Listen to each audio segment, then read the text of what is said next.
na nossa avaliação na próxima semana. E assunto para avaliação, nós vamos só revisar aí o que nós falamos aí e dar continuidade ao assunto.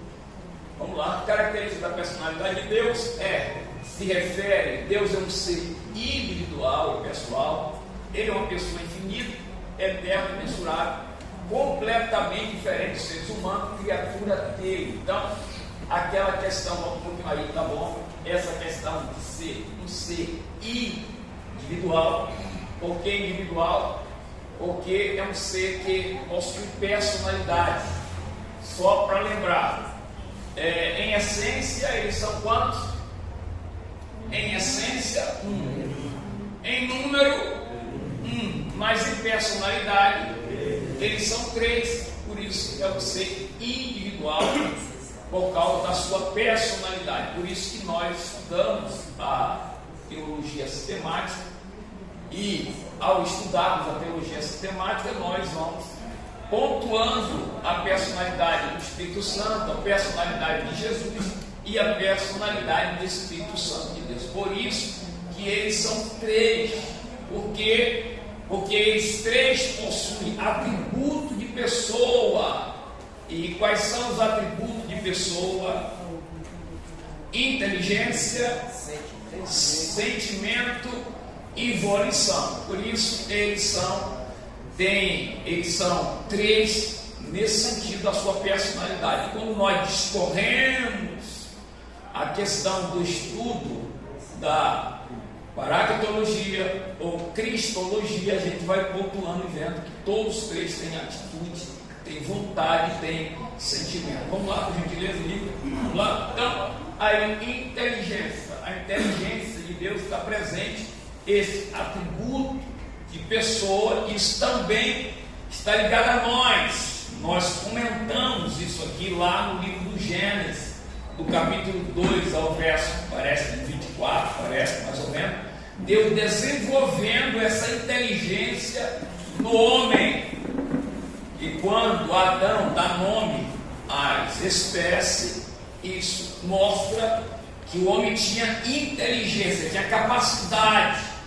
E essa inteligência, mesmo com a queda, o homem continua inteligente como sempre. Embora distorcendo mais, a inteligência está presente na vida do ser humano. Contudo, as minhas palavras, os meus estatutos, que hoje ordeno aos profetas, meus servos, não consagrem os vossos pais. Então, é uma pergunta. E quando a gente se trata de inteligência ou volição, o sentimento, observe que desde o princípio, aonde é que Deus busca relacionamento? Ele busca relacionamento com alguém que possui atributo de pessoa. Por isso que Deus não vai vamos dizer assim, não vai à floresta, não vai em busca dos animais, mas ele busca a espécie que é racional, capaz de entender o que ele quer e o que ele está comunicando. Então, Deus não ia comunicar uma linguagem em um idioma que eles não entendessem. Então, a comunicação de Deus é uma comunicação racional, compreensível, porque o homem também estava e é até o dia de hoje possuidor dos atributos de pessoa, por isso, inteligência. Segundo, por gentileza, vamos lá, determinação ou volição. Então, estabelece também esse livro dentro. Então, quando a gente pega o livro de Gênesis, ou no princípio dos primeiros capítulos, a gente consegue detectar a inteligência do Criador, mas a gente também percebe que no Criador também existe a imagem dele em nós. Uma imagem dele em nós. Então, o homem tinha a capacidade de entender, mesmo em uma manifestação teofânica de Deus, mas o homem era tão inteligente que ele compreendia que ali era o Criador. De natureza, ele compreendia que ali era o Criador. Então, diz assim: o Senhor empobrece e enriquece, e abaixa também exalta, levanta o pobre do pó e desde o futuro exalta o necessitado para fazer assentar entre os filhos, para fazer herdar o trono de glória. Então, a inteligência dele é muito grande. Observe que onde é que Deus, que a inteligência é tão grande, que ele sabia, na época do dilúvio, né, o tempo da manifestação do dilúvio, de onde ele tiraria água para o dilúvio, e o tempo do dilúvio. Isso é uma mente inteligente demais. Então ele diz: porque o Senhor são os alicerces da terra, assentou sobre ele o mundo, os pés de seus santos guardará, porém os ímpios ficarão no mundo nas trevas, porque o homem não prevalecerá pela força. 1 Samuel, capítulo 2, versículo 7 ao 9, falando da determinação ou volição do homem. Significa que quando ele dá nome às espécies, Deus também está permitindo que ele desenvolva a sua personalidade de vontade própria. Deus só vai autenticar, confirmar justamente o atributo de pessoa para se relacionar. Terceiro, seria o sentimento, ok? O sentimento na sua apostila aí na página de número 11, não está aqui no slide, e não está no slide, quem não está com material, coloque lá, antes de consciência, você coloca sentimento de Deus. Diz assim: então se arrependeu o Senhor e havia feito o homem sobre a terra e pesou-lhe em seu coração. Gênesis 6, fala do sentimento de Deus, ok? Deixa eu atualizar aqui. Se você não está com a apostila aí, você coloca aí nos seus apontamentos aí, sentimento, você acrescenta aí. Se você não está com a apostila, você coloca aí sentimento, ok? Porque não está no slide ainda, você coloca aí no seu apontamento. Quem está com a apostila tem aí sentimento, tem inteligência, volição e sentimento. Então você coloca aí, entenderam aí? Porque aqui no slide não tem sentimento. Volta aí, cara, deixa eu explicar para eles entenderem. Ó, isso aí, volta aí. Ó, inteligência, volição, entraria sentimento, mas não tem sentimento aqui no slide, ok? Então, coloca lá no seu apontamento lá, porque é questão para a prova, ok? Vamos lá. Então, o sentimento de Deus, claro, quando a gente observa o sentimento de Deus, a gente tem que compreender que esse sentimento não é igual ao sentimento nosso. Senão nós estaríamos mexendo na natureza de Deus, okay? Atitude ou sentimento humano atribuído a Deus, ok? Isso vai implicar justamente no nosso entendimento. É como se a gente questiona assim: mas o texto está dizendo que Deus se arrependeu, e agora o que é que faz com esse arrependimento de Deus? Como entender esse arrependimento de Deus? Ok? Então vamos lá, vamos tirar logo essa dúvida para a gente não. Vamos lá. Jeremias capítulo número 18. Depois a gente volta para o slide para a gente não.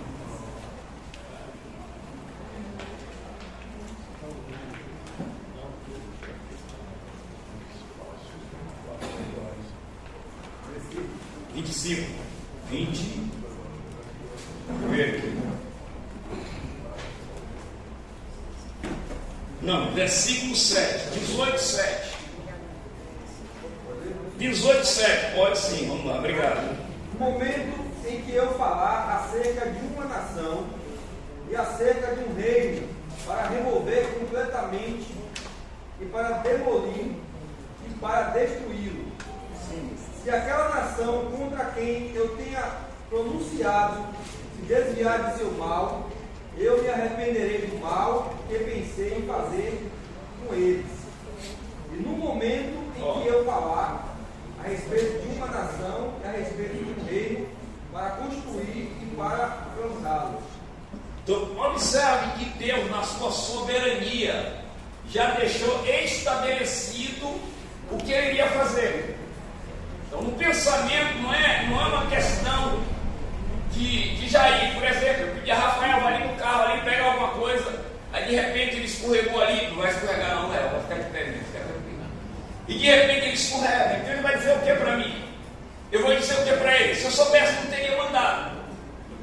Então, se eu colocar Deus nessa esfera de arrependimento, como é que fica o pensamento da sua onisciência? Como é que fica a sua onisciência?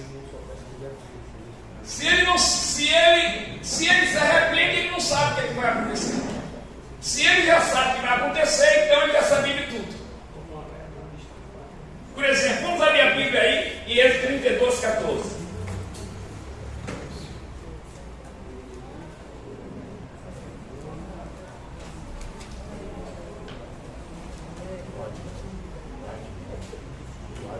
Então o Senhor arrependeu-se do mal que dissera que havia fazer ao seu povo. Como é que fica a imutabilidade de Deus? Ele muda ou não muda? Mas a atitude é do homem ou é de Deus? É do homem, não de Deus. Porque se eu confirmar que a atitude de Deus é semelhante à minha, significa dizer que Deus tem a mesma natureza que a minha. Então ele não é onisciente. Então ele não é imutável. Ele muda de acordo com o homem. Como é que é esse Deus que nós seguimos?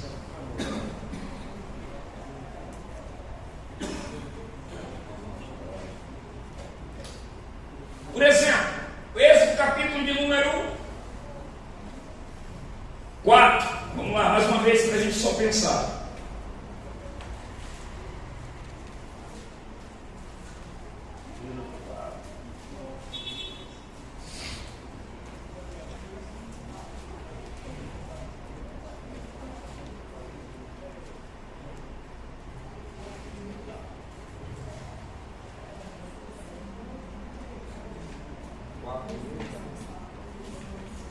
Peraí, para a gente ler o versículo certo, para a gente compreender. Vai se esconder.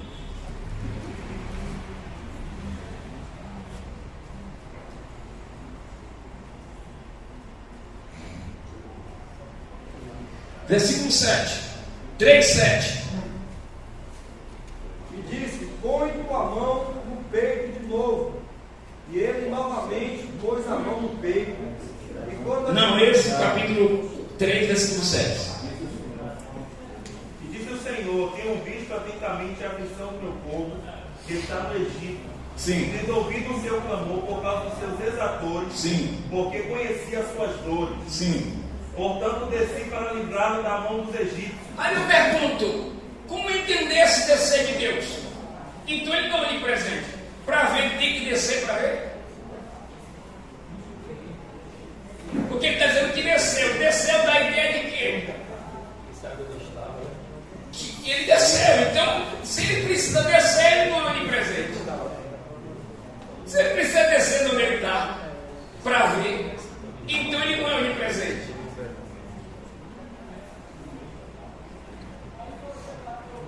Porque ele está dizendo que desceu. Se ele descer de lá de cima para ver, então ele não é onipresente. Porque ele tem que manifestar a atitude de homem.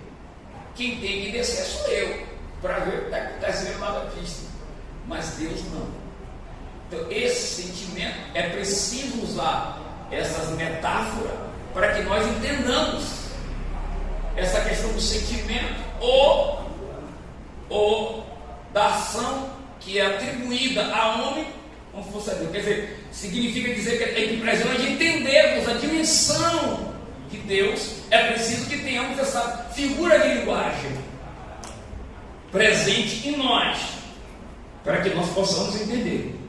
Quem pode ler Romanos 11:9?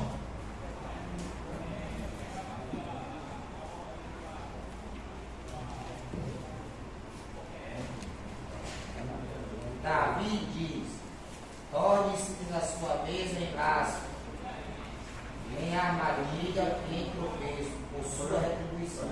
Romanos 11:9. Está aqui na tela? Aí. Pronto, como é que fica a questão da impassibilidade de Deus?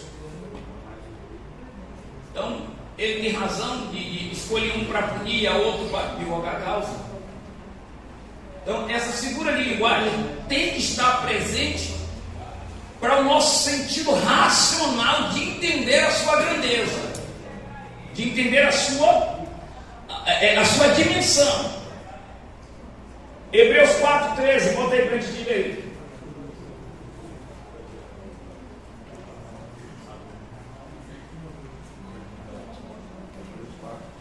Vamos lá.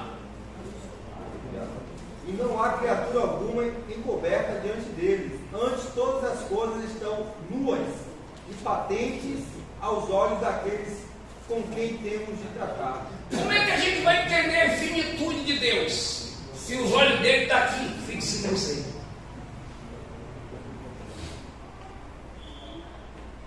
Então ele não é infinitude.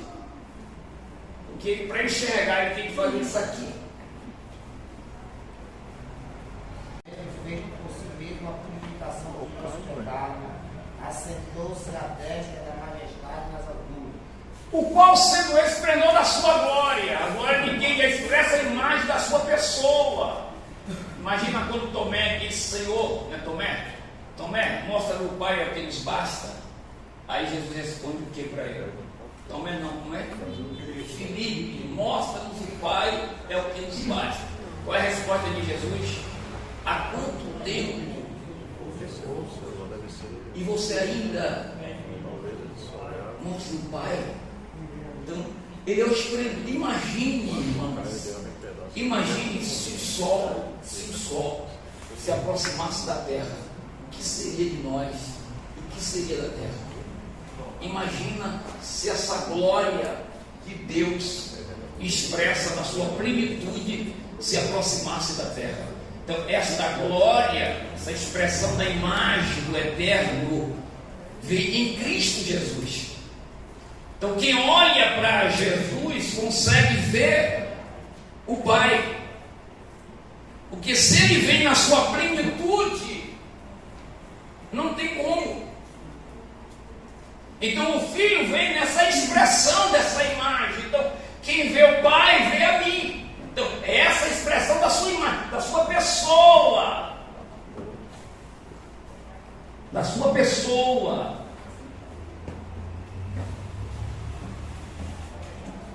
A Bíblia diz que ninguém viu o Pai, né? Ele é invisível. Jesus torna visível. Visível o quê? Porque quem contempla o Filho vê o Pai. Ninguém nunca viu o Pai, mas Jesus o fez ver na pessoa de Jesus. Essa pessoa de Jesus. Então, esses atributos de pessoa em Jesus vem trazendo essa realidade dessa grandeza do Pai. Então, para nós compreendermos essa profundidade da eternidade do Pai, é preciso que Jesus viesse revelar aquilo que é como, por exemplo, a gente tem aquela dificuldade, ou alguém tem aquela dificuldade de dizer a bênção apostólica, o amor de Deus, a graça de Jesus Cristo e a comunhão do Espírito Santo. Como é que nós conheceríamos o amor do Pai se a graça não se manifestasse? Ninguém conheceria o amor do Pai. Por isso que Paulo, escrevendo aos Coríntios, ele diz: a graça do Senhor Jesus Cristo, o amor de Deus e a comunhão do Divino Espírito Santo. Porque ninguém teria acesso ao Pai se Jesus não tornasse as coisas acessíveis. Por isso que a graça vem abrindo. A graça nos faz olhar para Deus e chamar de Pai. A graça nos faz ver o céu, né? Por causa da graça. O amor estava na eternidade, mas a graça se manifestou, trazendo salvação a todos os homens. O nível espiritual do nosso crescimento em relação a Deus depende do estreito de comunhão com a graça de Deus em Cristo Jesus. O que é que Paulo disse? Eu estava escrevendo aos Efésios. Pela graça. Qual o conselho de Paulo para Timóteo? Ele diz o que para Timóteo na sua segunda carta? Fortifique-te na graça. Ele sabe que a graça tem a capacidade de nos fortalecer, nos aproximar mais de Deus. Sem a graça, nós temos dificuldade de alcançar o solo da eternidade.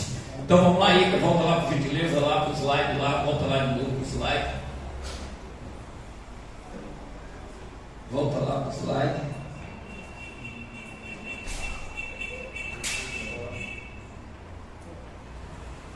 Esse sentimento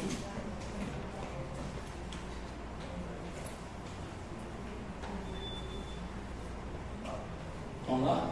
Então, acrescentou lá, olha, então consciência moral de Deus. Então Deus tem essa consciência moral e essa imagem está em nós. Essa imagem, essa consciência moral de Deus também. Deus jamais será injusto. Por isso que Deus age com justiça.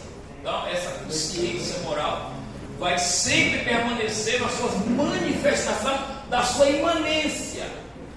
Então, Deus jamais vai ser injusto.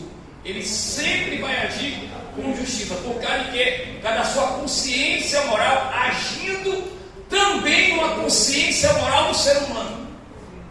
Então, o ser humano também possui essa imagem de Deus nele. E ele sabe que, observe que na tentação, o adversário querendo lançar dúvidas sobre Jesus, Jesus tinha uma consciência, ele sabia quem ele era. Então nunca espere um Deus injusto, mas um Deus que vai sempre agir com justiça. Faz parte da sua moral, faz parte da sua consciência, faz parte dos seus atributos, faz parte da sua pessoa. E essa tipo de pessoa também, essa consciência moral também está em nós. Não tem como nós fugir dessa realidade. Por gentileza. Soberania e imutabilidade de Deus. Disse Deus a Moisés: eu sou o que sou. Isso também é a sua consciência de saber quem ele era. E não estava vinculado ao conhecimento nem à inteligência de Samuel ou de Moisés, mas estava dentro do campo da sua soberania, da sua imutabilidade. Deus é soberano naquilo que faz, mesmo dando livre-arbítrio, mas Ele é soberano até para agir no seu livre-arbítrio. Ele te dá o livre-arbítrio, mas Ele é soberano até para intervir no seu livre-arbítrio. Soberano, dentro da sua soberania, Ele estabeleceu o livre-arbítrio, mas Ele pode interferir, como Ele interferiu lá em Jonas, né? Ele poderia dizer: não, Jonas, você não quer, tudo bem, mas eu sou soberano, e quando eu quero, eu interfiro até no seu livre-arbítrio. Então faz aquilo que eu quero, porque eu sei o que é que eu estou fazendo. Embora Jonas não estava compreendendo, mas lá na frente ele compreendia a soberania de Deus. Claro, isso não muda a infinitude de Deus. Assunto também para nós colocar na nossa avaliação. Vamos lá. Infinitude de Deus está ligado a, por definição, Deus é um ser sem limite. Ele não possui começo nem fim. Não há parâmetro para medi-lo. E é apenas através da luz da Bíblia Sagrada que podemos ter, que nós não vamos conseguir resumir, terminar todo o conhecimento de Deus. Então, primeiro é assunto para avaliação no espaço. Deus está além de qualquer barreira espacial, existindo antes mesmo do espaço ser criado. De fato se dá porque Ele mesmo é o Criador do espaço. Não há lugar sequer que Ele não possa ser encontrado, apesar de que um lugar pode conter. Ele é ali o princípio da onipresença de Deus. Então, o Salmo 139, verso 7 ao 12, fala dessa dimensão de Deus, dessa construção de Deus. Coloca aí, por gentileza.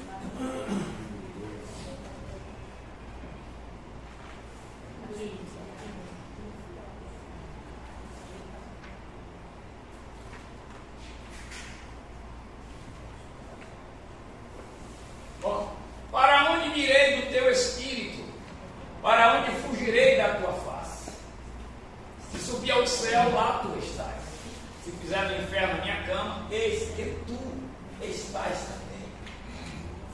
Se tomar as águas da alva, se habitar na extremidade do mar, até ali a tua mão me guiará e a tua destra me susterá. Não importa. Se disser de certo que as trevas me encobrirão, em tua noite será luz a roda de mim. Nada, nada e nada. Nem ainda as trevas me encobrem de ti. Mas a noite resplandece como o dia. As trevas e a luz são para ti a mesma coisa. Então, isso só serve, essa dimensão de luz só serve para nós. Para Deus, tudo é claro. Tudo é clarão. Tudo é dia. Não tem noite. Tudo isso foi feito para nós. Mas para Ele não. Mas para nós. Pois possuíste as minhas estranhas, coubiste no ventre de minha mãe. Então, antes de nascer Deus, eu te louvarei, porque de um modo assombroso e tão maravilhoso fiz feito. Maravilhosas são as tuas obras e a minha alma sabe muito bem. Muito bem. Imagina só que intimidade, que aproximação, que leitura faz o salmista acerca da grandeza do Deus que nós servimos. Vamos lá, por favor. No espaço já foi.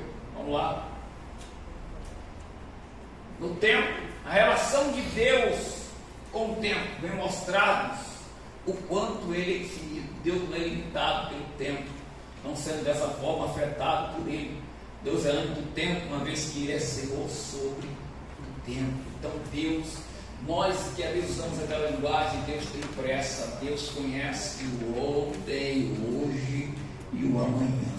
Deus não tem pressa. Pressa é para mim e para você. Relógio foi criado para mim e você. Para Deus não. Para Deus não depende do tempo. Para Ele tanto faz o Cronos, tanto faz o Kairos. Para Ele dá no mesmo. Ele tem um controle de toda a situação.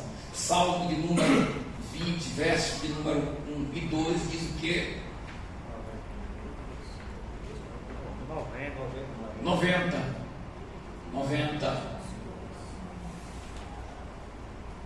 Senhor, tu tens sido o nosso refúgio, de geração em geração. Antes que os montes nascessem, porque tu formaste a terra e o mundo, mesmo desde eternidade a eternidade. Tu és Deus, não muda nada. Deus no comando absoluto de todas as coisas. Eu estava na Liberdade e um jovem, ele disse, mas se os homens interferirem, se os homens barrar, digo, amigo, ninguém impede, ninguém frustra o propósito que Deus tem na vida de quem Ele escolheu. Não tem como frustrar. Já disse que os seus planos jamais serão frustrados. Quem é o homem para frustrar algo que Deus tem com a nossa vida? Os reis passam, mas os profetas permanecem. Então, vai passar o rei e os profetas continuam sendo o que são, porque o tempo pertence ao Senhor nosso Deus. Às vezes precisamos de um tempo, não para Deus, mas um tempo para nós alcançarmos uma certa maturidade cristã. Aí custa tempo. Custa tempo para Deus construir a fé de Abraão. Mas não é por causa de Deus, é por causa de Abraão. Porque ele não pode ser pai da fé sem fé. Ele não pode ser o pai da fé se vive o mundo convencional da sua época. Ele teria que aprender a viver o sobrenatural da época para ser considerado como o pai da fé. Deus teria que mover a possibilidade humana de gerar. Deus teria que mover o tempo das suas limitações para que ele entenda que o tempo não pertence a ele, mas que o tempo pertence ao Senhor. Então, não tem como ser profeta de recado. Jeremias teria que esperar o tempo para ser profeta de mensagem de Deus, porque Deus não tem recado, Deus tem mensagem. Glória a Deus. Recado que tem a gente, Deus tem mensagem. E imagine Jeremias, um profeta sem mensagem. Não tem como. Então, isso no conhecimento, na condição de Deus, ele conhece todas as coisas, quer seja exposta, quer seja encoberta, das estrelas ao vão do mar. Ele tem acesso a todas as informações da criação. Não tem nada que Deus não tenha conhecimento. Imagina como é que Deus vai mandar um dilúvio sem água, sem chover. De onde é que vem essa água? E agora? Como é que vai? De onde é que vou trair água? O que é que Deus faz para mandar água? Somente ele tem que ter conhecimento. Então, imagina, o cara leva mais de 100 anos para construir uma arca e Deus disse que ia mandar água e não vai destruir com água. Onde é que estava essa água? Ele tinha conhecimento de onde estava essa água. Bastava só dar uma separação nas placas tectônicas e as águas esguichar para cima. Tem água para todo o tempo, onde você porque a leitura dos mapas dos continentes não é igual a que a gente está vendo hoje. Não tinha esses continentes. Se você pegar um mapa e juntar, você vai ver que dá uma semelhança de um quebra-cabeça. Dá uma semelhança de um quebra-cabeça. Então só é afastar aqui e as águas teriam que subir. E as águas que sobem, com a temperatura que sobe, automaticamente vai o quê? Evaporar. Não é isso? Vai evaporar. Então a água de cima vai. 147, versículo 4, 5. Verso 4, 5. Conta o número das estrelas, chama-as todas pelos seus. Conhece, tem. Grande é o nosso Senhor e de grande poder, o seu entendimento é infinito. Tiago disse que aquele que não tem sabedoria, peça. Se pedir, ele vai dar. Professor, é igual naquele capítulo quando ele começa a explicar Jó, né? Ô meu Jó amigo, não tem ele não responde palavras. uma pergunta. Ele não responde uma pergunta. Uma pergunta, ele não. Conhecimento de Deus, a profundidade. Um dia eu estava falando na igreja que às vezes as pessoas pensam que esse conhecimento, essa habilidade de Deus é uma exclusividade só para quem está no altar. Esse conhecimento Deus libera para quem Ele quiser. Então não precisa ser ungido nem ter uma carteira da convenção. Esse conhecimento está aberto. Às vezes eu fico preocupado. Deus ali nos dá uma missão e a gente ali fica temeroso, não sabe para onde é que vai. Mas se buscar um norte, Deus vai lhe dar a direção. Quem ensinou onde foi que José tomou o curso de administração? E quem ensinou José a administrar daquele jeito? Conhecimento. A oração de Salomão, ele pede o que a Deus? Deus vai dar a ele habilidade para administrar. E lá na frente ele fez bobagem, mas Deus deu a ele conhecimento. Ele tinha muito conhecimento. Então ele conhecia muito de botânica, de minerais, vegetais, animais. Agora, essa questão do conhecimento mais em profundidade ou em áreas espirituais vai também do interesse de Deus querer dar aquele que Ele quer. Nós já falamos aqui que Salomão tinha todo domínio nessa área, mas não foi levado à sala do trono do Eterno. O conhecimento dele era muito bom para aqui, mas para lá, para cima, tem que passar pela ilha de Pátmos para ser convidado para ver as coisas acima do conhecimento que Deus tem para revelar. A gente viu a experiência de Daniel, a experiência de José. Aquele conhecimento, é claro, que vem oriundo de Deus para ele. Isso não mudou. Deus continuou mesmo querendo dar-nos conhecimento e habilidade para nós desenvolvermos aquilo que nós sabemos desenvolver. E é muito. Observe aqui, só para fazer um recorte aqui, só observe que os melhores cantores, os melhores músicos que estavam lá fora, observe que eles passaram por uma igreja evangélica. Verdade. Quando eles param para dar um testemunho, você vai ver que eles tiveram no berço da igreja, estiveram lá na igreja, aprenderam na igreja, tiveram conhecimento na igreja. Claro que é fama. Só. Isso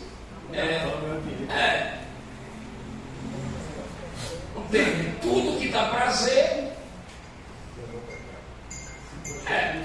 Tudo que gera prazer será sempre uma prova do Deus que você conhece. Então, não tem como você se afastar das coisas que dão prazer. Então, é loucura dizer que o mundo não tem nada para oferecer. O mundo tem muita coisa para oferecer. Nós é que temos que ter a sabedoria de escolher. Mas o mundo tem muita coisa para oferecer. Professor, só aproveitando esse gancho que o senhor falou dessa prova, né? Que o obreiro, né, que passa, que não precisa estar em público para receber essa graça. Sim. E daí para todo mundo, só é se aplicar cada vez mais na palavra dele e na graça, né, que tem surpreendido dele. Isso. E aí me vem as passagens dos grandes profetas que foram passados na Bíblia. Todos foram provados antes da graça do Senhor ser derramada perante ele. E em tempo de crise nacional. Você não vai ver a história de Elias pensando que está tudo bem.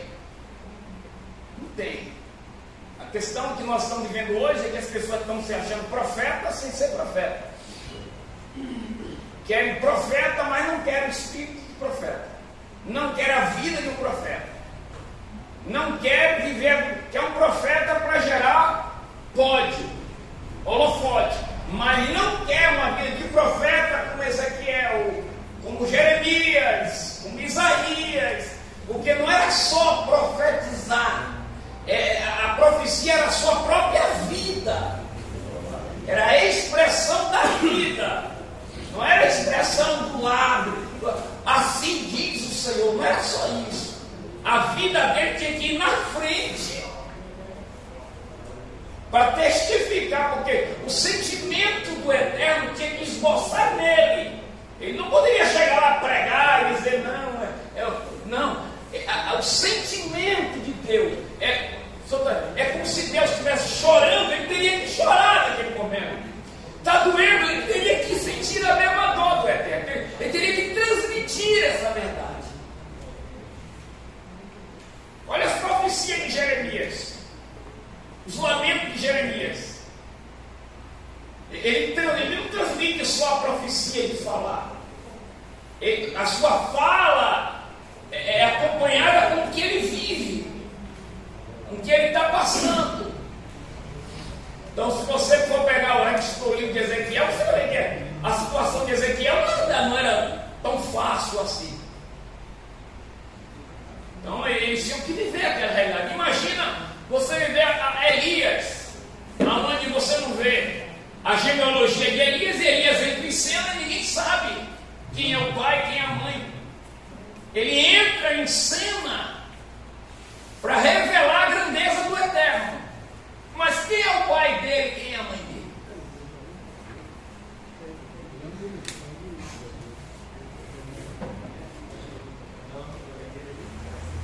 Então, não é tão fácil assim como parece ser. É porque virou moda hoje ser profeta. Esqueceram que é profeta sem mensagem.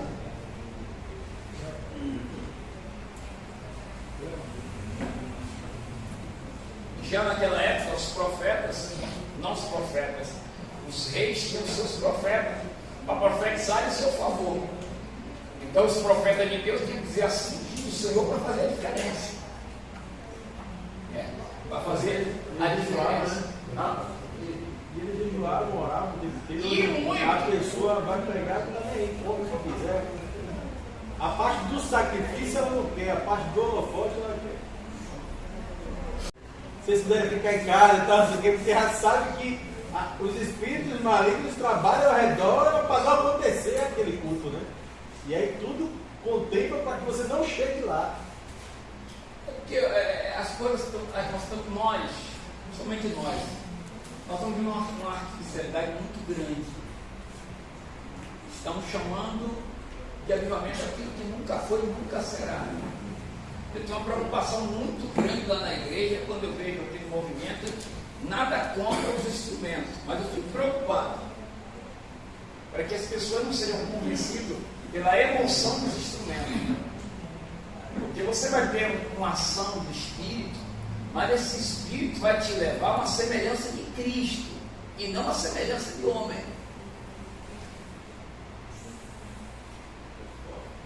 Não é assim, né? O Espírito Santo vai trabalhar para um avivamento para gerar a semelhança de Cristo, o sacrifício de Cristo, a imagem de Cristo, a semelhança de Cristo. Então, o que a gente está vivendo aqui faz parte da emoção, porque nós temos alma, mas não vamos alcançar aquilo que eles alcançaram. A alma você vai se alegrar, é normal que a gente se alegre. Tocou o instrumento, é normal, você tem que se alegrar porque você tem alma, mas não vamos atingir uma perspectiva de um avivamento. Por exemplo, nós sentimos de manhã, à noite você vai perceber que o marado sentiu de manhã, ele não vai refletir isso de noite, isso aqui hoje foi só para de manhã. O que é que o Espírito vai fazer? O Espírito vai te levar ao serviço, à semelhança do serviço de Cristo. O Espírito adorna Cristo, a semelhança do Pai. E a igreja vai gerando a semelhança de Cristo. Então Cristo não precisa fisicamente estar aqui. Por que não precisa estar aqui? Porque nós estamos aqui. Corpo místico de Cristo, né? Nós estamos aqui. Nós estamos aqui. O que Pedro diz? Não tenho prata, mas o que tenho, te dou em nome de. Era o autor da vida de Jesus. E observe que eles caminham em uma semelhança de Cristo e não uma semelhança de outro, de famoso. É diferente. A gente pega hoje um CD, uma música só, faz um sucesso com uma música só. Imagine o quanto nós estamos aquém de uma realidade espiritual. Vamos pensar aqui junto aqui. Digamos que um terreno de Ícaro tem laranja, no meu também tem laranja. Eu vou comprar laranja no terreno dele? Por que eu não vou comprar? Eu tenho. O que está acontecendo? Se eu tenho laranja lá não tem, o que vai acontecer? Ele vai vir atrás de mim. Imagine se o arraial todo fosse usado por Deus cheio do Espírito Santo. Nós não teríamos o comércio que nós temos hoje. É verdade, é forte aí. É verdade. Mas isso aconteceu no momento, né, que estavam todos com o arraial que Deus falou a Moisés para reunir o povo, Josué, e aí tinha outros que não estavam no arraial e foram também cheios. E aí Josué perguntou a Moisés: quer que eu faça parar? Josué queria parar, mas ai meu Deus, que o arraial todo. É o desejo de Deus, né? Se toda a fazenda aqui tiver ação do Espírito, o comércio cai. Isso. O comércio cai. A nuvem da glória que passa lá em casa, passa na sua. Para que tu vai lá para casa? Para que tu vai me consultar se você pode consultar da sua casa?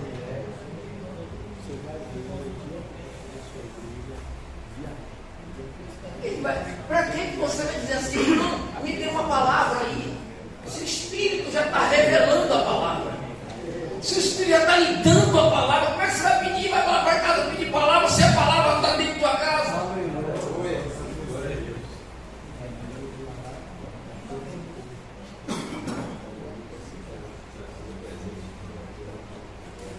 Esse conhecimento de Deus está faltando em nós. E em parte, nós líderes também temos errado.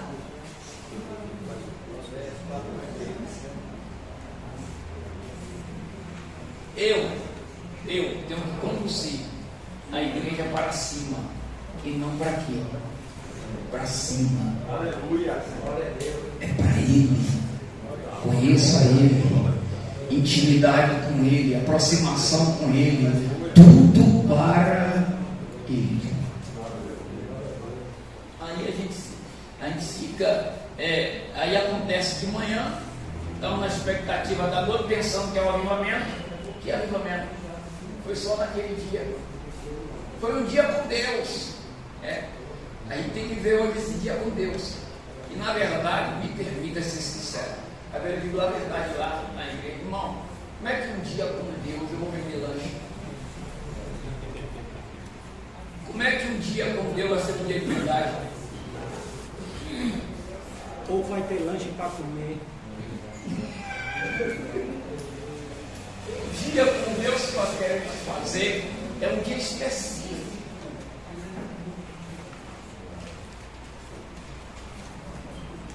Nada contra se botar alguma coisa para vender. Mas se é um dia com Deus, e eu fui pregar numa igreja, disseram, me convidaram para pregar. Eu cheguei lá, meu Deus, era uma praça, só estava tão cercado de vender tanto lanche, que os irmãos veio me ajudar com o charrete, né? Estava todo mundo. E eu pregando no sol terrível, e cadê os intercessores? Perguntou.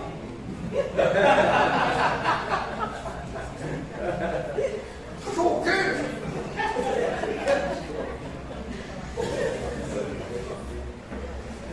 Saí de lá e disse, Deus, nunca mais me chama.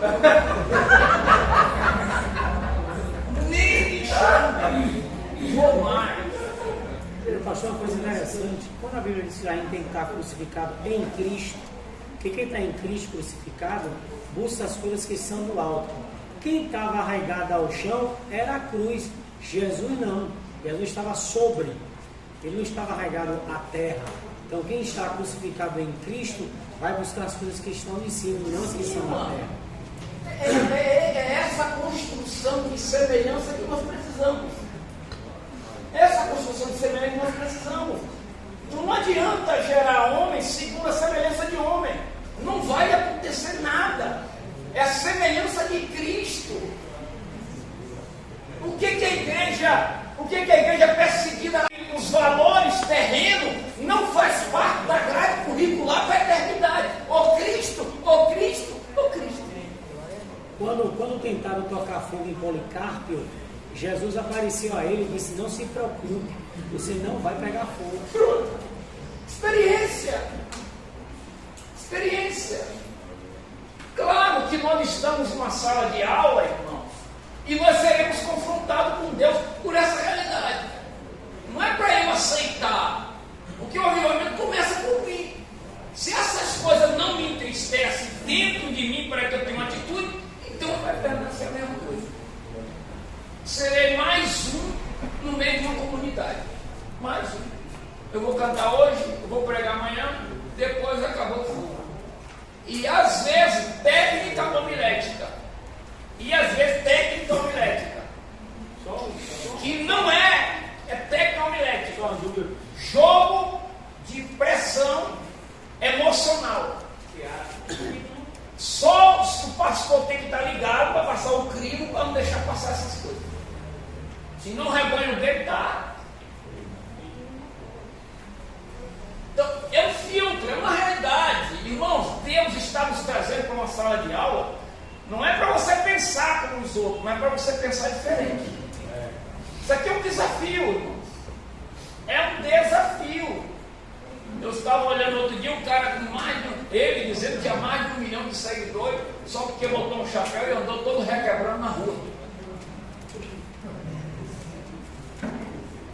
Imagine a alma do ser humano como não está. Isso é a alma do ser humano. O ser humano está sedento por algo que lhe atraia.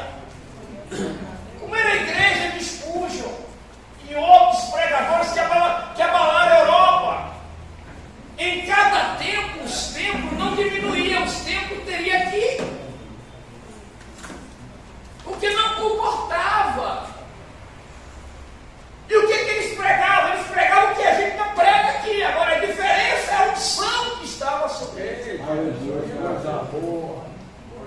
não são, não é? Você pode ser um erudito, não tem problema nenhum. Mas não adianta erudição sem piedade. Pastor, eu estava uma vez na Liberdade, aí um pastor ministrou o sermão. Aí ele veio para a congregação onde eu estava. Eu acho é você diminuir Deus demais. Deus é inesgotável. Você pode repetir um sermão, que a homilética não dá isso, mas Deus vai lhe usar muito mais. Rapaz, ele usou, pastor, o mesmo sermão e ele me viu na Liberdade. Até Línguas Estranhas, no mesmo lugar que ele falou, ele repetiu. Olha o filtro aí, olha aí, Sai. Complicado, ensaio daí, mas é uma realidade. Olha o filtro do líder aí. Tem que observar essas coisas. Nos chama a atenção para que você não aceite isso. É uma realidade. O conhecimento de Deus está aberto, está ali. É uma realidade. Nós estamos em um seminário, irmão. Não é só para sermos eruditos, conhecedores. Nós estamos aqui porque o mundo aguarda a manifestação dos filhos de Deus. Eu não posso pensar em estar aqui com vocês e a minha motivação é um diploma e um certificado. Tem que ser mais do que isso. Nada contra a sua motivação. Só que Deus não lhe chamou para ser mais uma.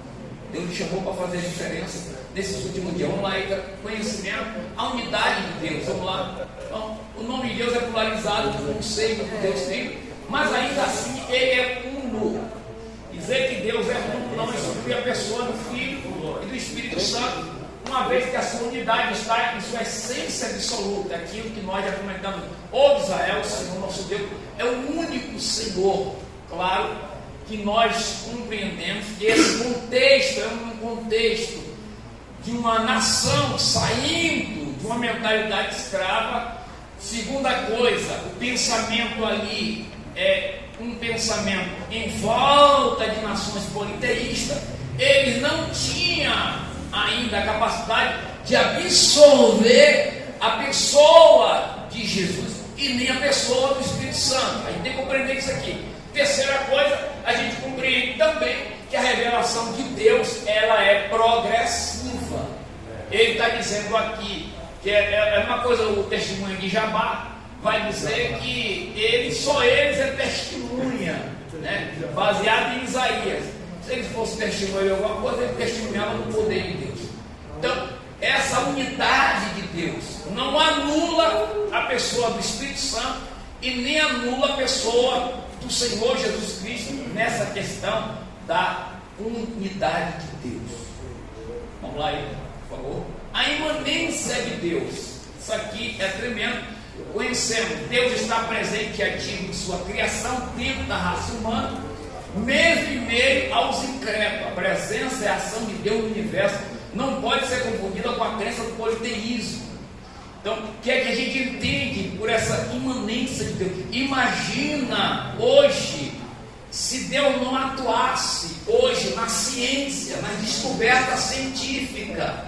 Imagine como seria a nossa saúde se não houvesse um cuidado da medicina. Então Deus também atua no cenário das nações, das convenções, dos congressos. Então Deus também atua na atmosfera humana. Imagina se Deus não controlasse a ação de Saddam Hussein. Imagina. Então, essa ação imanente de Deus, imagine se Deus não atuasse no cenário da nação de Israel. Tem um Deus que é transcendente, mas também está dentro, trazendo proteção, trazendo organização, controlando a política, a economia, para que as coisas não saiam do lugar de onde Ele quer que aconteça. Imagina se Deus não fosse imanente no cumprimento das profecias para a vida do Messias. Então essa imanência de Deus faz com que Deus atue no cenário humano. Quantos de nós aqui, quantos testemunhos nossos aqui, a gente está em situação tão difícil, complicada, aí você diz assim, puxa, graças a Deus que essa porta se abriu, graças a Deus que Deus usou fulano e tal. Isso é imanência de Deus. Isso é Deus atuando no cenário da nossa vida. Isso é Deus Essa semana está interessante. Ah. Veneza secou, o deserto deu água, Jacobina tremeu, Camaçari tremeu. Então tudo que antes era impossível está tudo se tornando possível.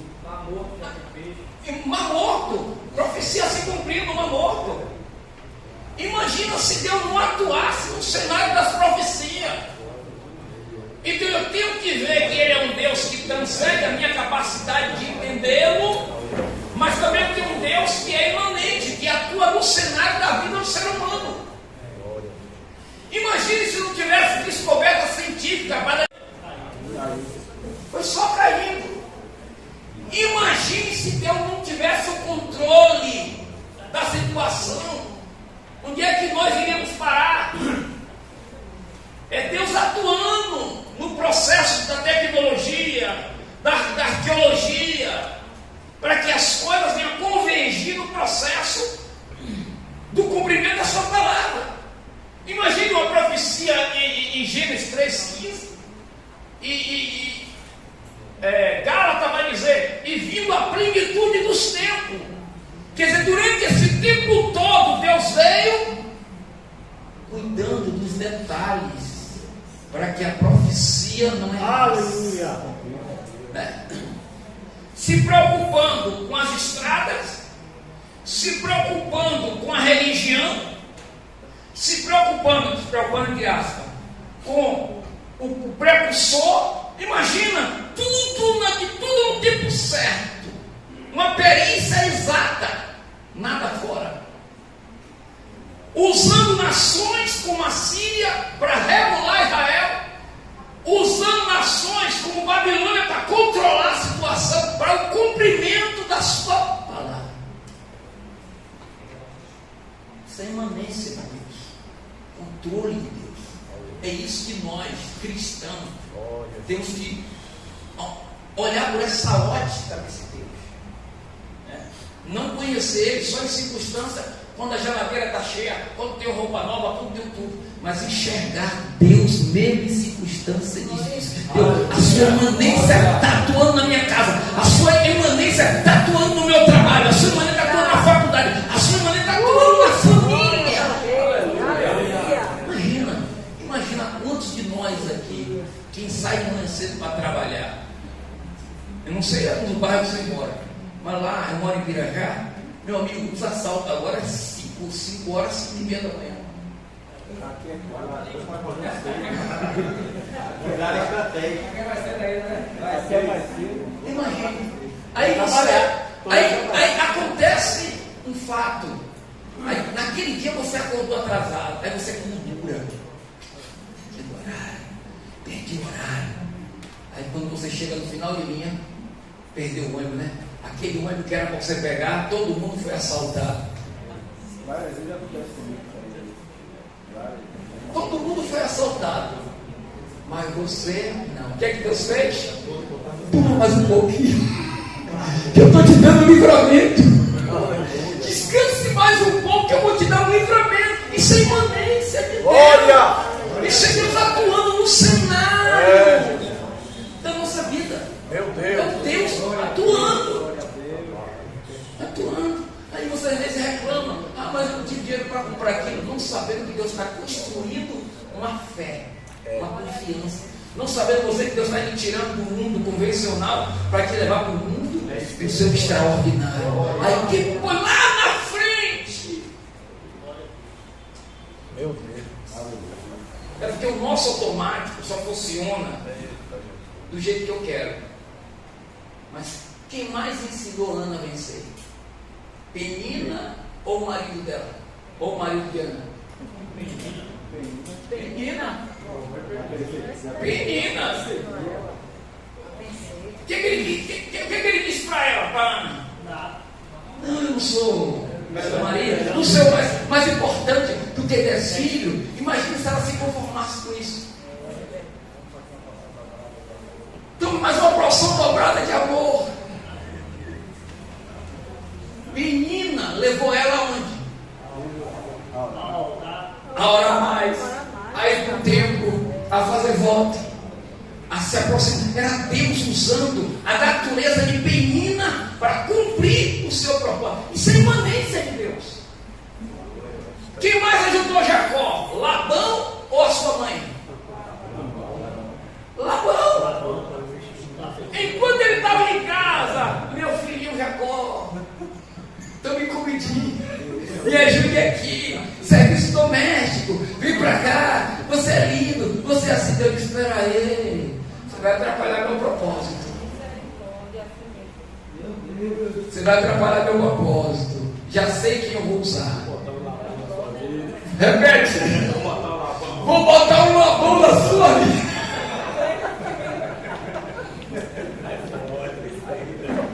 Labão tratou do caráter de Jacó, ensinou ele a ter paciência, a esperar em Deus, a confiar em Deus, ensinou a ter paciência para esperar o bom casamento. Quando ele sai de lá, como é que ele sai? Aí engraçado que o trapaceiro foi trapaceado. Deus usou alguém mais do que ele. Mas isso é imanência de Deus, irmãos. Quem ia imaginar que Deus ia cuidar de uma nação de Israel gerando fome mundial? Quem é que ele faz? Como é que José chega lá se não houvesse aquela perseguição toda de José? Como é que se cumpre os sonhos de José, as visões de José, se os irmãos não perseguissem ele? Estava todo mundo empurrando José para a nação ia querer sair do Egito se não tivesse perseguição. Nunca ia querer sair, porque queria continuar ali do mesmo jeito. Mas houve a perseguição, e através da perseguição, o que foi que a nação fez? Vamos orar a Deus. É hora de a gente orar para Deus tirar a gente daqui. Aí Deus ouve o clamor e envia Moisés. Mas até então estava todo mundo. É Deus controlando a situação. O que Deus faz? Faz com que o período de José seja o período dos Nixon, para controlar. Quando o Egito briga pelo seu lugar, porque eles permitiam que outras nações permanecessem ali. Mas quando o Egito volta a brigar, que busca a sua própria terra, eles empurram Israel para fora. Era o tempo que Deus queria para tirar o povo do Egito para levar para Canaã. Então, é o Deus imanente atuando no cenário que nós temos dificuldade de entender essa imanência de Deus. Às vezes olhamos ele tão longe, ele está dizendo: eu estou aqui, eu sou o Emmanuel, Deus conosco. Quem é que tem dificuldade de entender? Isaías 44, 18 e o 45 primeiro. E é justamente nessa imanência quando ele diz: eu mato, eu faço viver. Isso. Eu firo, eu faço sarar. Controlando toda a situação. Imagina, quem é que imaginaria qual era a mentalidade do judeu? A mentalidade do judeu sempre foi o primogênito. No cenário você vai ver que Deus muda para os caçula em ação. Isso. Por exemplo, na casa de Davi, Davi não é o primogênito. Deus mudando o contexto. Na casa de Isaac, entre Esaú e Jacó, olha quem Deus faz. Ando no processo da sua imanência em nosso vida. Nada sabe, nada entende, porque tapou os olhos para que não vejam e os seus corações para que não entendam. Vamos lá?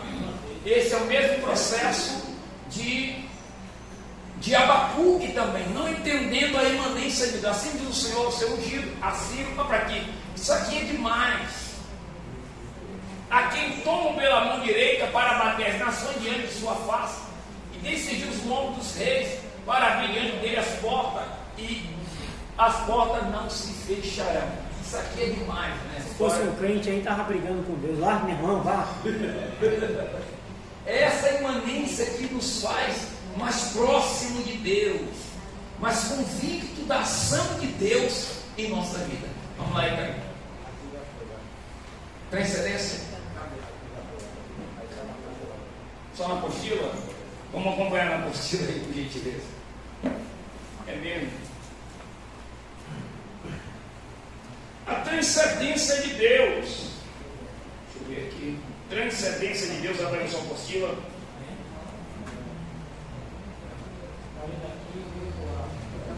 Página 15. Transcendência de Deus. Coloca aí, cara, 23, 24, 24. Transcendência de Deus. Nós falamos da unidade, falamos da imanência, falamos da transcendência de Deus. Jeremias 23, 23 e 24.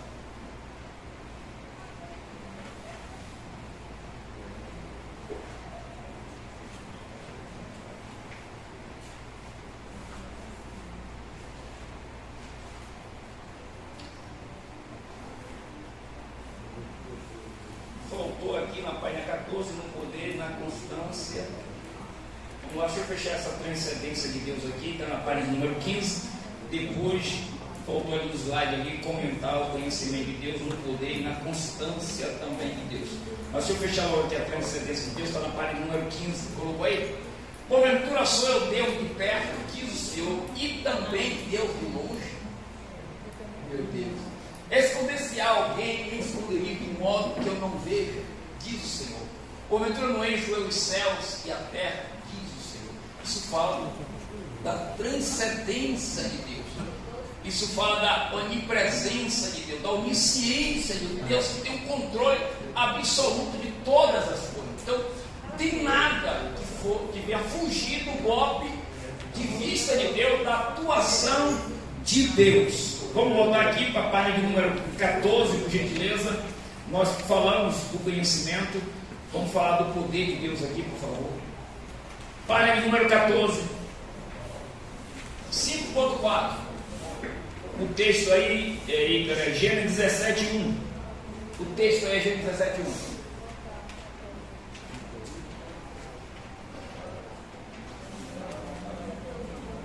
Está na página número 14 aí para vocês acompanharem. Nós falamos do conhecimento, mas nós temos ainda mais dois subtópicos, que é no poder e na constância.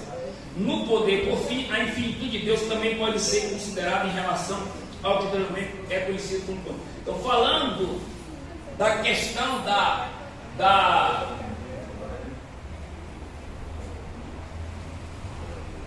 Gênesis, né? Gênesis 17:1, é isso mesmo. Sendo, pois, Abraão da idade de 99 anos, apareceu o Senhor a Abraão e disse: eu sou o Deus Todo-Poderoso, anda em minha presença e ser perfeito. Se nós pegar e porei a minha aliança entre mim e te multiplicarei grandissimamente. Isso é Deus falando para o patriarca Abraão. Ok? Está na página número 14. Viu? É Deus, é o poder de Deus. Isso é Deus se apresentando a Abraão como El Shaddai, o Deus Todo-Poderoso. Se pegarmos o contexto antecedente, você vai ver que Abraão deixou de oferecer sacrifício, não tem mais altar. É nesse intervalo que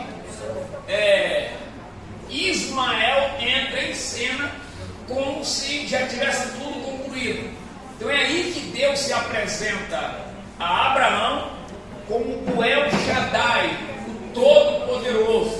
Né? Nós falamos isso semana passada, que a raiz da palavra Eshek significa dizer órgão amamentador feminino. Deus dizendo para ele que manteria o cuidado, manteria as profecias sobre a sua vida. E aí, daí para frente, que Deus vai trabalhar no processo da mudança do seu nome, saindo de Abrão para Abraão.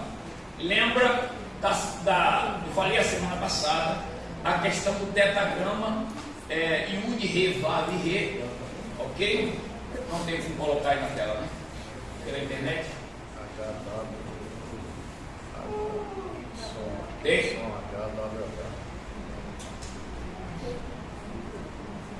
Hoje você veio para trabalhar.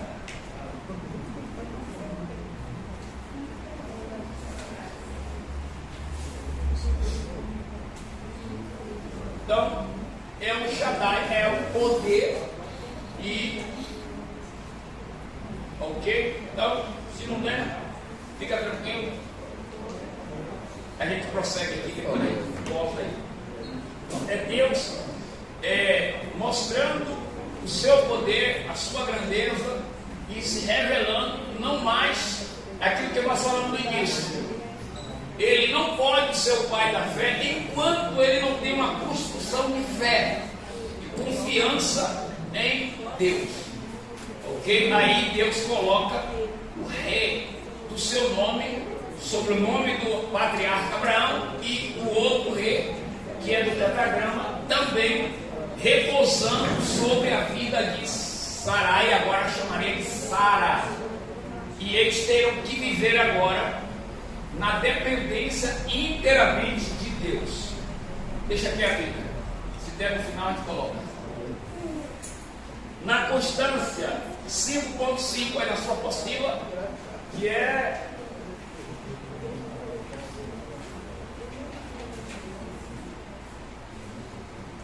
Não colocar o texto.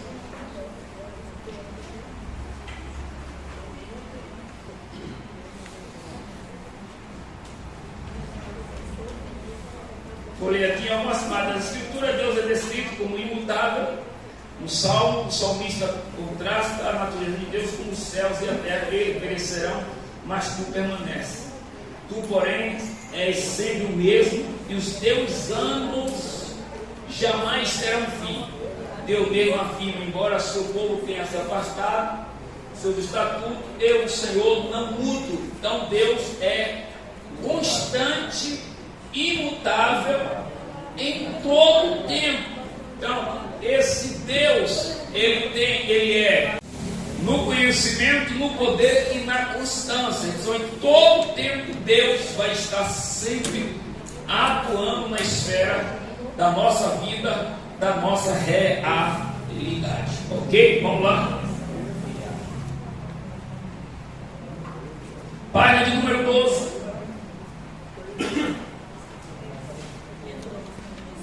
Natureza de Deus.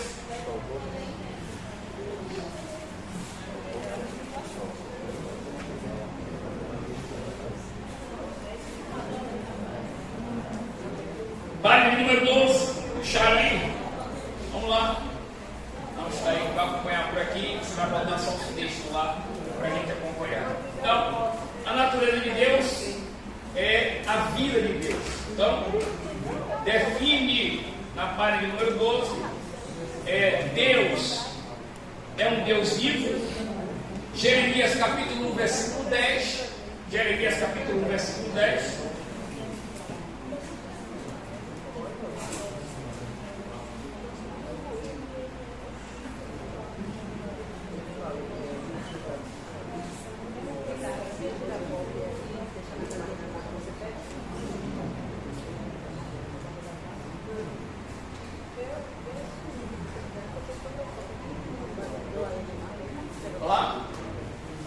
É o Deus vivo atuando no tempo do profeta Jeremias e dizendo que eu te ponho neste dia, o Deus vivo, sobre as nações, sobre os reinos, para arrancar, para derrubar e para destruir, para arrancar também, para edificar e para plantar.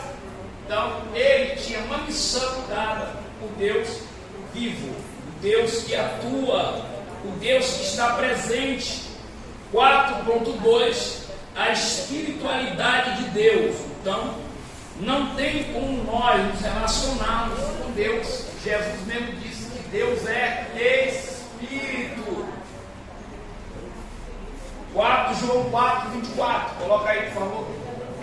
Olá, Deus é Espírito, importa que os adorem, o adorem em Espírito e em verdade. Então, Deus é Espírito. Então é necessário que aquele não tem como nós construir um relacionamento com Deus se a nossa mentalidade, se a nossa devoção a Ele não for oriunda de uma natureza espiritual. Por isso que nós somos tricótomo. Nós somos tricótomo, espírito, alma e corpo. Então essa relação com Deus é real, é espiritual e teremos sim com Deus um relacionamento muito mais próximo. Por isso que a ação do Espírito, Ele nos vivificou para termos vida com Deus.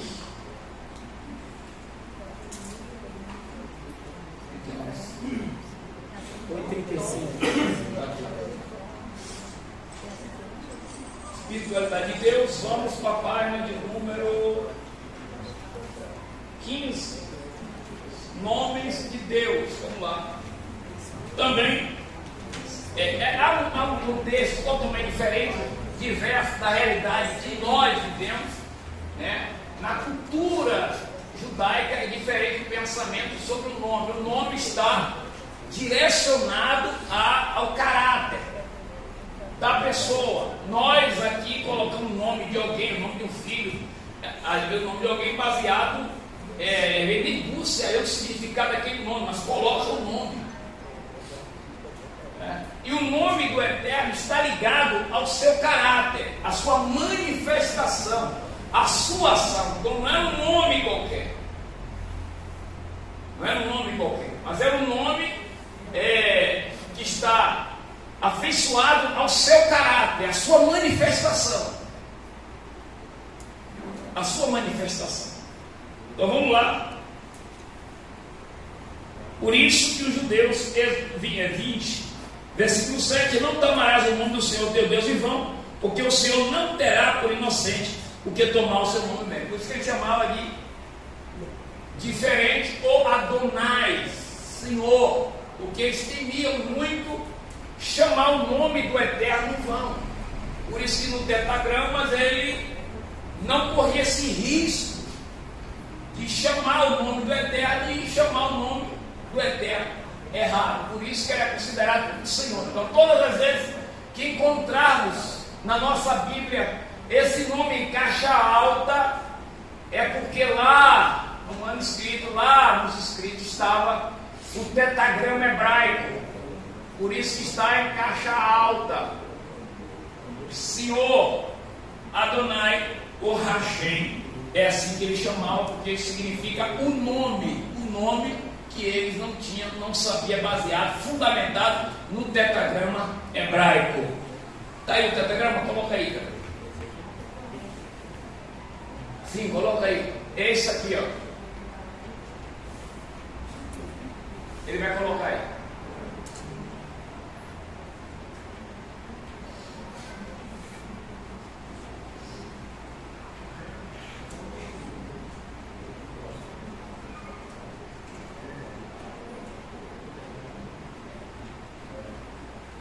Olha lá. Pronto, olha lá. Pronto.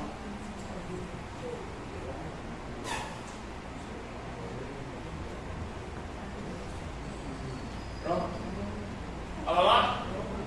Olha o nome. Aqui é o pentagrama do nome do Eterno. Ok?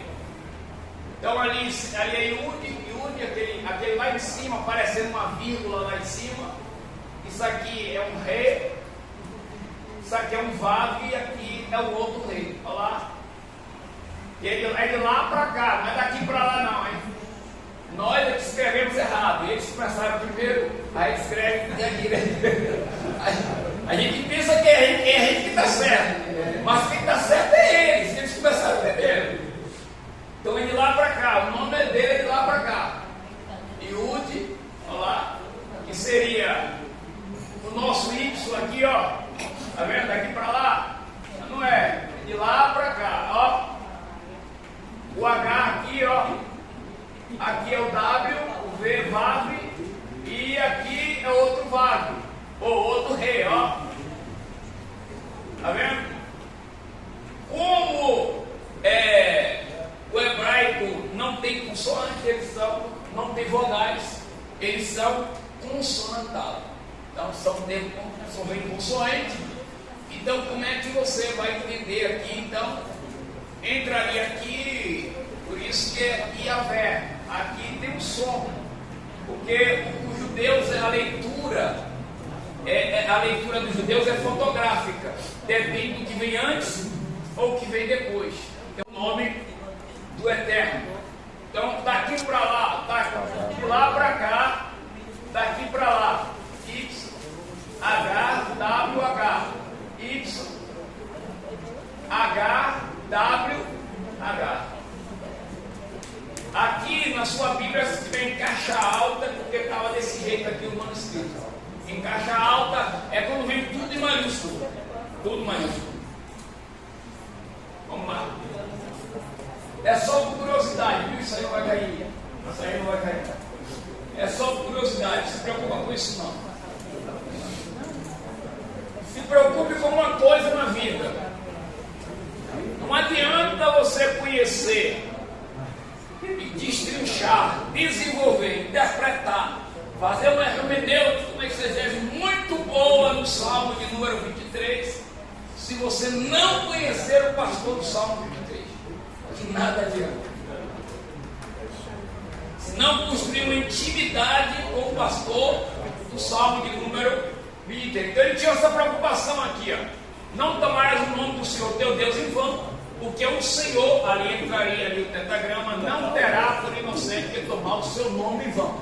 Então até o dia de hoje eles têm essa preocupação de não ter o nome do Eterno em vão. Vamos lá? Vamos dar uma corrida aí para a gente. Vamos lá. Então vamos. Então, Ícaro, abre lá Gênesis 22, o 13 e o 14. Então é por isso que você vai encontrar aqui, ó. Bota lá no tetagrama de novo. Por isso você vai encontrar aí Iavé. Por que Iavé? Porque essas consoantes estão entrando aqui, ó. Não tem vogais. A leitura é fotográfica. Você pronuncia o som, mas a letra não aparece. Olha lá. Iavé.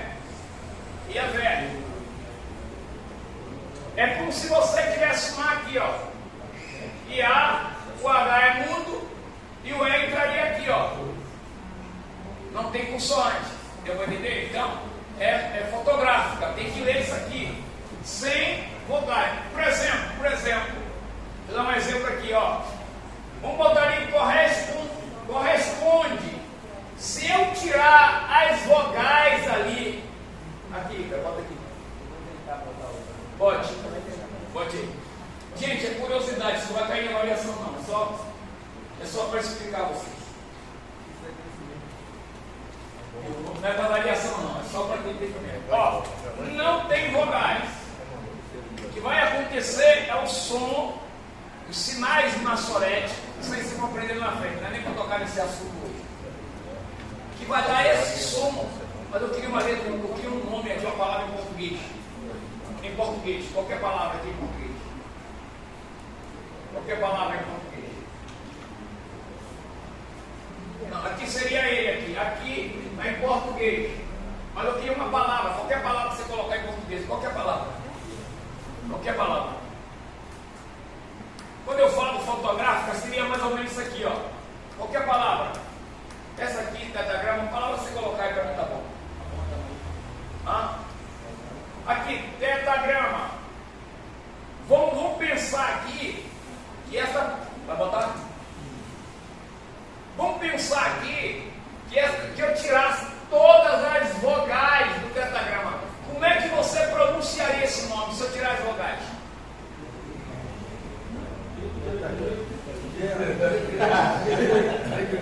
Então, você teria que pronunciar sem vogais. Você teria que entender que essa palavra aqui é tetagrama, baseado no contexto, o que vem antes e o que vem. Então, se eu tirar as vogais aqui, como é que você pronuncia esse nome? Como é que você vai entender que aquela palavra ali é tetagrama? No contexto anterior e depois. É isso. Por isso que a mente do judeu é uma mente fotográfica. Eles entendem por isso. Eles entendem que aquele nome ali, se eu tirasse a vogais, entre aspas, se fosse a questão do manuscrito, então os escribas descobririam pelo contexto antecedente e posterior que aqui seria tetagrama. Como o nome do Eterno não tem vogais, entendeu? Não tem. Aí o tetagrama, para não errar, é melhor não pronunciar. Aí o que a gente faz aqui? faz para o português Yahvé. O A entraria aqui e aqui no EV, o E entraria aqui, Yahvé. Deu para entender? Eu colocaria ali, quantas letras aí para ser Yahvé? No português. IA, coloca ali, Ricardo, só no nosso W, o Y. Bota lá. Agora, não é? Isso aqui teria que vir para cá. Então, IA, mudo, não é isso? Vé, o E aqui, não é isso? Eu colocaria um A aqui e um E aqui. O H seria mudo, ficaria Yahvé. Entendeu? Yahvé com o H no final. O H é mudo, aí eu colocaria Yahvé ou Jeová Jireh, que é o Deus, o Senhor proverá. Gênesis 22, 13, 14, 15. Irmãos, eu quero que vocês entendam aqui, por exemplo, Jeová Jireh, Jeová Sabaote, Jeová Nissi, Rafá, Shalom, Raá. Isso aqui era as manifestações de Deus no Antigo Testamento. Então eles entendiam. E, por exemplo, vamos lá, olha aí, cara. Gênesis 22, 13, já está lá? Então levantou Abraão os seus olhos, olhou e eis um carneiro detrás dele, travado pelo seu chifre no mato, e foi Abraão. Lembra que era Abraão? Agora aqui não é mais Abraão, mas é Abraão. Porque aqui já tem o acréscimo da letra do Eterno no nome dele. E tomou o carneiro e ofereceu em holocausto em lugar de seu filho. 14. E chamou Abraão o nome daquele lugar, o Senhor proverá. Onde se diz até o dia de hoje, no monte do Senhor se proverá. O que a gente aprende com isso? Esses nomes, observe, do Eterno, que este Rei da Glória, o Senhor dos Exércitos, Ele é o Rei da Glória. Então, quando nós nos apropriamos e começamos a estudar esses nomes e aplicamos, perceba que você vai ver que é uma manifestação de Deus condicionado ao seu caráter, à sua ação. Então no Novo Testamento não se repete. Por que não se repete? Porque tudo está em Cristo Jesus, na pessoa de Jesus.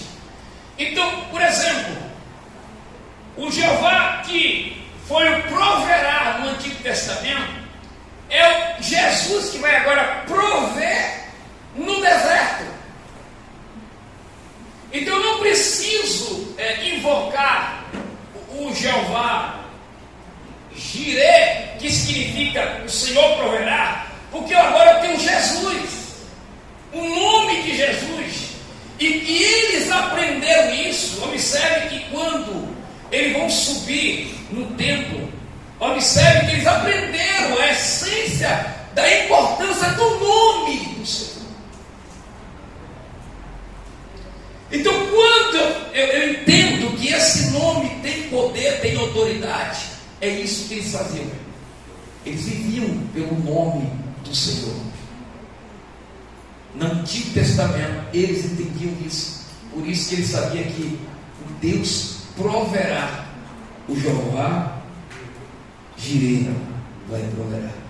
Em Cristo Jesus, todos esses nomes do Eterno resume-se em Cristo Jesus. Está em falta de alguma coisa? Ele vai atuar. Mas os inimigos estão perseguindo. Ele vai se manifestar como o Senhor dos Exércitos. Ele vai criar limite para a atuação do inimigo. Então, quando eu pego os nomes com as suas manifestações, é o caráter de Deus. Eu já descobri que Deus é pessoa. E que essa pessoa manifesta o seu caráter. Ele quer ser conhecido entre nós. Pelos seus nomes redentivos. Pelos seus nomes de ação. Então quando eu oro no nome dele, eu construo uma intimidade com ele.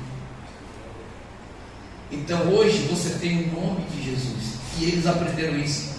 Não tenho prata, nem tenho ouro, mas no nome de Jesus, levanta e anda. Glória a Deus. Levanta e anda. Yahvé, Salmo é o meu pastor, o Senhor é o meu pastor. Salmo de número 23, versículo 1. O Senhor é o meu pastor, nada me faltará. Eu creio. Glória a Deus. Imagina você usando o nome de Jesus, dizendo: Senhor, Tu é o meu pastor e nada me faltará. Não vai faltar proteção, não vai faltar graça, não vai faltar portas abertas, não vai faltar cuidado, não vai faltar proteção, não vai faltar alegria, não vai faltar nada, porque o Senhor está comigo e está do meu lado para fazer a cobertura. O nome dele, quando eu me aproprio do nome dele, eu posso orar no nome dele. O que você não vai ver no Novo Testamento mais, essa questão de Jeová Jireh, não, você não vai ver isso, porque em Jesus você tem tudo.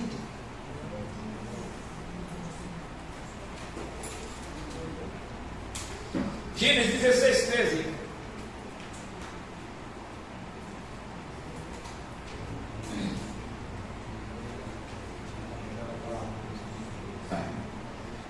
E ela chamou o nome do Senhor, que com ela falava: Tu és Deus que me vê. Porque disse: Não irei eu também aqui para aquele que me vê. O que é que ele quer dizer aqui? O Senhor que vê. Quer dizer, o que eu entendo? Isso. Eu preciso levar a minha casa, a minha família, para o lugar aonde Jeová vê. Senhor, a luta está grande, mas na minha vida o Senhor é o rei. Na minha casa, Tu é o Deus, é o rei. O Deus que na minha luta, o Senhor também me vê. É tremendo, é essencial, em nome de Jesus. Amém? Vamos estar orando, agradecendo a Deus, lembrando